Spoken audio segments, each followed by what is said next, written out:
आदरणीय सभापति जी, सदन में किसान आंदोलन की भरपूर चर्चा हुई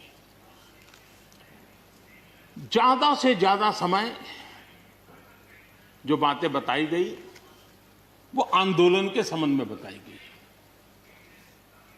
किस बात को लेकर के आंदोलन है उस पर सब मौन रहे।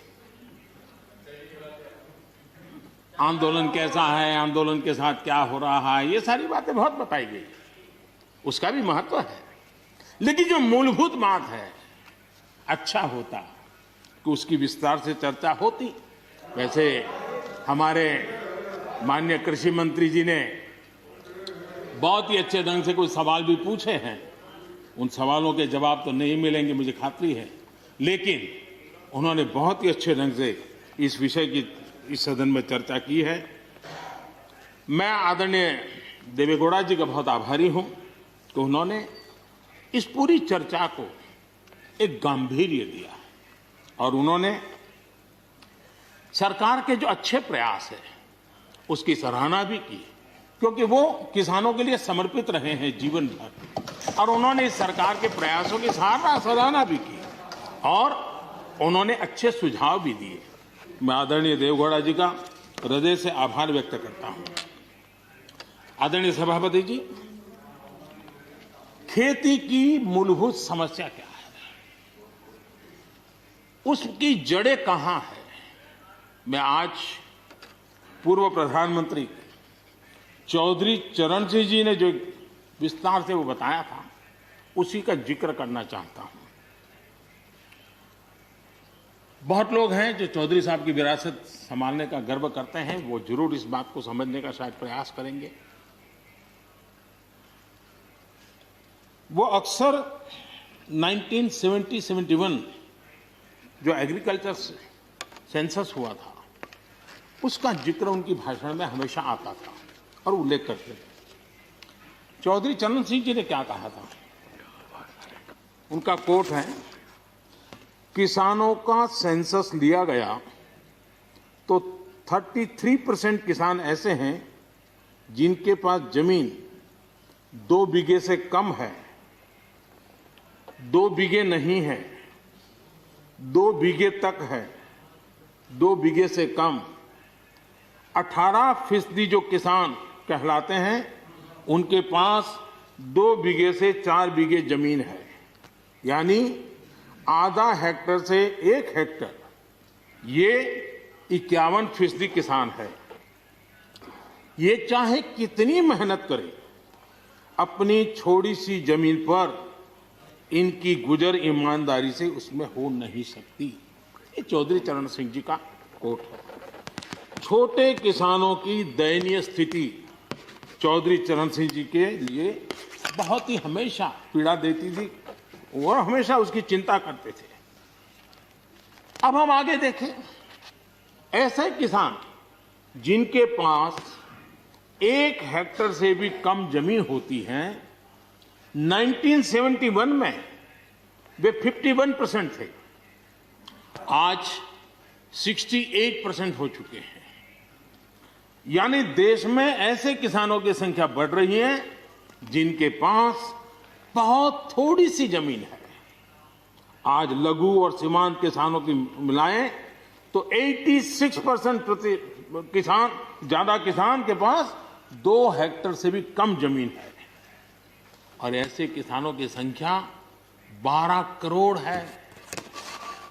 क्या इन 12 करोड़ किसानों के प्रति हमारी कोई जिम्मेवारी नहीं है? क्या देश की कोई जिम्मेवारी नहीं है? क्या हमने कभी हमारी योजनाओं के केंद्र में इन 12 करोड़ किसानों को रखना पड़ेगा कि नहीं रखना पड़ेगा?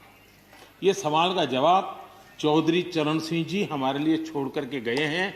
हमें जवाब को ढूंढना होगा। हमें चौधरी चरण सिंह जी को सच्ची श्रद्धांजलि देने के लिए भी इस काम के लिए जिसको जो सूझे, जिसको मौका मिले, सबने करना होगा, तब जाकर के हम इन कर सकते हैं। अब पहले की सरकारों की सोच में छोटा किसान था क्या? अगर एक बार हम थोड़ा सोचेंगे तो ध्यान आएगा। मैं आलोचना के लिए नहीं कह रहा हूं, लेकिन हमने सचमुच में हम सब ने सोचने की आवश्यकता है। जब हम चुनाव आते ही एक कार्यक्रम करते हैं कर्ज माफी। अब वो किसान का कार्यक्रम है कि वोट का कार्यक्रम है, वो तो हिंदुस्तान में हर कोई भली भांति जानता है। लेकिन जब कर्ज माफी करते हैं तब छोटा किसान उससे वंचित रहता है, उसके नसीब में कुछ नहीं आता है, क्योंकि कर्ज माफी जो बैंक से लोन लेता है उसके लिए होती है। छोटा किसान का बेचारा बैंक में खाता नहीं, वो कहाँ लोन लेने जाएगा। हमने छोटे किसान के लिए नहीं किया है, भले ही हमने राजनीति कर ली हो। 1-2 एकड़ जमीन वाले किसान जिसके पास बैंक का खाता भी नहीं है, न वो कर्ज लेता है, न कर्ज माफी का फायदा उसको मिलता है। उसी प्रकार से पहले की फसल बीमा योजना क्या थी? एक प्रकार से वो बीमा जो बैंक गारंटी के रूप में काम करता था, और वो भी छोटे किसान के लिए तो नसीब ही नहीं होता था। वो भी उन्हीं किसानों के लिए होता था जो बैंक से लोन लेता था और उसका इंश्योरेंस होता था, तो बैंक वालों को भी एक विश्वास होता था, चल जाता था। आज 2 हेक्टेयर से कम कितने किसान हो गए जो बैंक से लोन? सिंचाई की सुविधा भी छोटे किसान के नसीब नहीं हुई। बड़े किसान तो बड़ा बड़ा पंप लगा देते थे, ट्यूबवेल कर देते थे, बिजली भी ले लेते थे और बिजली भी मुफ्त मिल जाती थी, उनका काम चल जाता था। छोटे किसान के लिए तो सिंचाई के भी लिए दिक्कत थी, वो तो कभी ट्यूबवेल लगा ही नहीं सकता था, कभी कभी तो उसको बड़े किसान से पानी खरीदना पड़ता था और जो दाम मांगे वो दाम देना पड़ता था। यूरिया, बड़े किसान को यूरिया प्राप्त करने का कोई प्रॉब्लम नहीं था, छोटा किसान को रात रात लाइन में खड़े रहना पड़ता था, उस पर डंडे चलते थे और कभी कभी तो बेचारा यूरिया के बिना घर वापस लौट जाता था। ये हम छोटे किसानों के हाल जानते हैं। 2014 के बाद हमने कुछ परिवर्तन किए।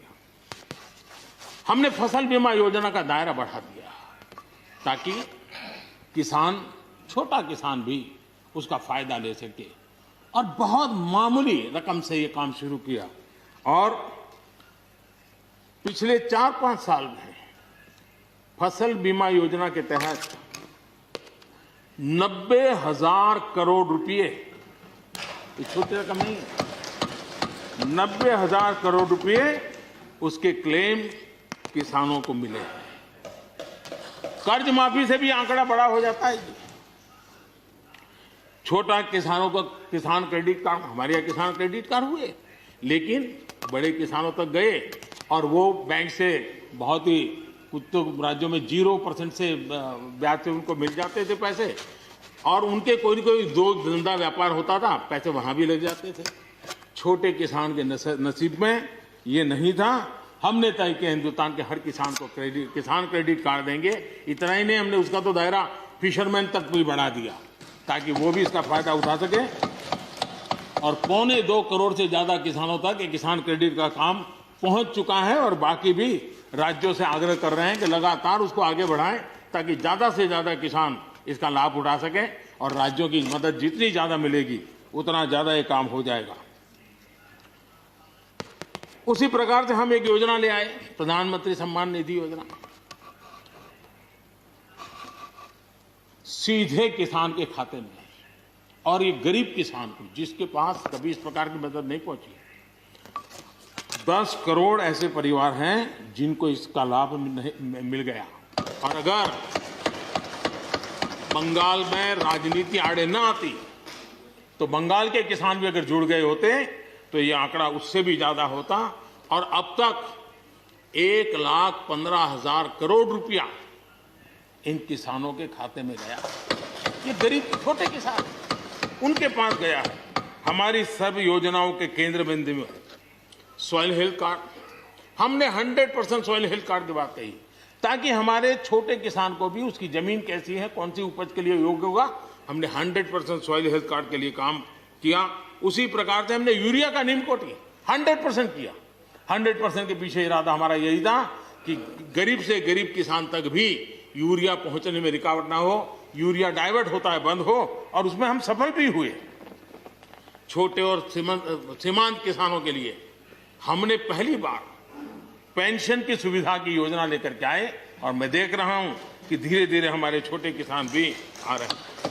उसी प्रकार से प्रधानमंत्री ग्राम सड़क योजना, प्रधानमंत्री ग्राम सड़क योजना ये सिर्फ एक रोड नहीं है, ये किसानों की गांव की जिंदगी को बदलने का एक बहुत बड़ा यश रेखा होती है और इसलिए हमने उस पर भी बल दिया। पहली बार हमने किसान रेल की कल्पना की। छोटा किसान का माल बिकता नहीं था, आज किसान रेल के कारण गांव का किसान रेलवे के माध्यम से मुंबई के बाजार तक अपना माल बेचने लगा, फल सब्जी बेचने लगा है, उसका लाभ ले रहा है, छोटे किसान को फायदा हो रहा है। किसान उड़ान के द्वारा हवाई जहाज से अब जैसे हमारे नॉर्थ ईस्ट इतनी बढ़िया बढ़िया चीजें, लेकिन ट्रांसपोर्टेशन सिस्टम के अभाव में वहां का किसान हमारा बेनिफिट नहीं ले पाता था। आज उसको किसान उड़ान योजना का लाभ मिल रहा है।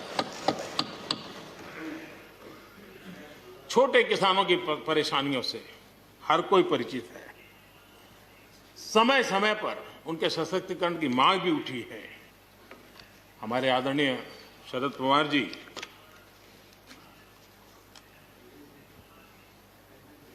और कांग्रेस के भी हर किसी ने, हर सरकार ने कृषि सुधारों की वकालत की है।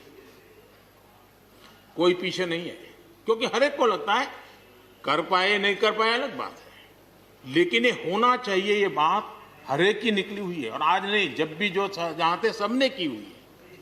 और शरद राव जी ने तो अभी एक बयान भी दिया कि भाई मैं सुधारों के पक्ष में हूं।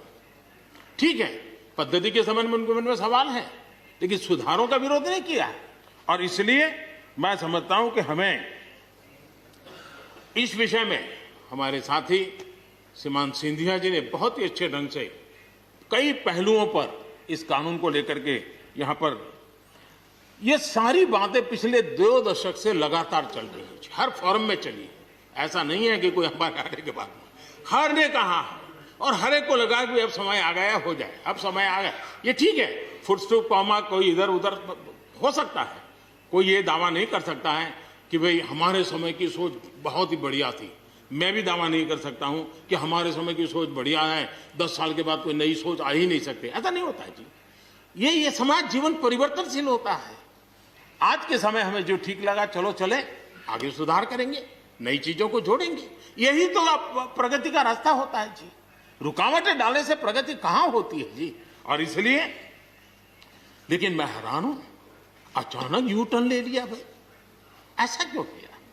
ठीक है, आप आंदोलन के मुद्दों को लेकर के इस सरकार को घेर लेते, लेकिन साथ साथ किसानों को भी कहते हैं कि भाई बदलाव बहुत जरूरी है, बहुत साल हो गए, अब नई चीजों को लेना पड़ेगा, तो देश आगे बढ़ता है। लेकिन अब मुझे लगता है कि राजनीति इतनी हावी हो जाती है कि अपने ही विचार छूट जाते हैं। लेकिन जो ये सब कर रहे हैं अच्छा है। आदरणीय डॉक्टर मनमोहन सिंह जी यहाँ मौजूद है, मैं उन्हीं का एक कोट आज पढ़ना चाहता हूं।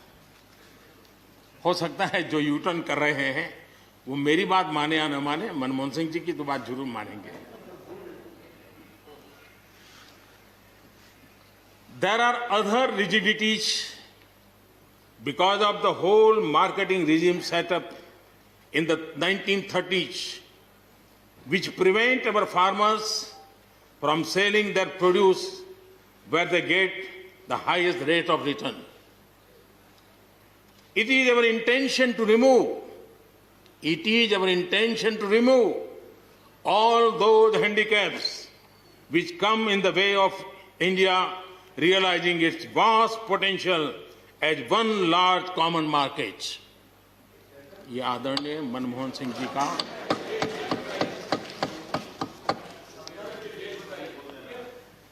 आदरणीय मनमोहन सिंह जी ने किसान को उपज बेचने की आजादी दिलाने, भारत को एक कृषि बाजार दिलाने के संबंध में अपना इरादा व्यक्त किया था और वो काम हम कर रहे हैं। और मुझे आप लोगों को गर्व होना चाहिए कि देखिए मनमोहन सिंह जी ने कहा था वो मोदी को करना पड़ रहा है, गर्व कीजिए।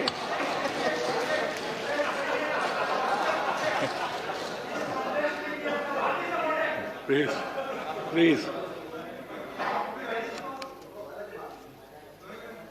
और मजा ये है कि जो लोग पॉलिटिकल बयानबाजी करते हैं उछल उछल करके, उनके राज्यों में भी जब उनको मौका मिला है, इसी में से आधा अधूरा कुछ न कुछ किया ही किया है। हर किसी ने, यहां जो विरोध में दल है उनकी भी जहां सरकारें हैं वहां आधा अधूरा कुछ न कुछ तो किया ही है, क्योंकि उनको भी मालूम है रास्ते का रास्ता तो यही है। और मैंने देखा इस चर्चा में लॉ का जो स्पिरिट है उस पर किसी की चर्चा नहीं हुई है। शिकायत दिया गया तरीका ठीक नहीं था, जल्दी कर दिया, इसको नहीं पूछा, ये रहता है। वो तो परिवार में शादी होती है तो भी फूफी नाराज होकर के कहती है मुझे कहां बुलाया। तो वो तो रहता है, इतना बड़ा बड़ा परिवार है तो रहता ही है।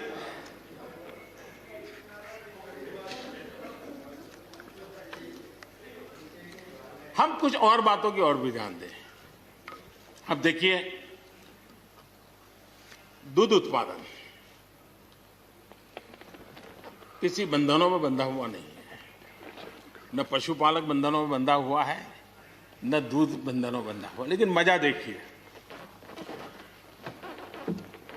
दूध के क्षेत्र में या तो प्राइवेट या कोऑपरेटिव दोनों ने एक ऐसी बड़ी मजबूत चेन बनाई है, दोनों मिलकर के इस काम को कर रहे हैं और एक बेहतरीन सप्लाई चेन हमारे देश में बनी है।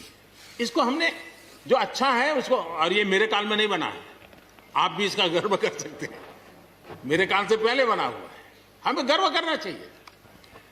फल सब्जी से जुड़े व्यवसाय में ज्यादातर बाजारों का सीधा संपर्क रहता है, बाजारों की दखल हट गई है, इसका लाभ मिल रहा है। क्या डेयरी वाले, फल सब्जी खरीदने वाले उद्यमी, पशुपालकों की किसान, क्या जमीन पर कब्जा हो जाता है उनका? पशुपालन पर, पशु पे कब्जा हो जाता है? नहीं होता, दूध बिकता है, पशु नहीं बिकता है जी। हमारे देश में डेयरी उद्योग का योगदान कृषि अर्थव्यवस्था के कुल मूल्य में 28% से भी ज्यादा है। यानी इतना बड़ा हम एग्रीकल्चर की चर्चाएं करते हैं, इस पहलू को हम भूल जाते हैं। 28% कंट्रीब्यूशन है और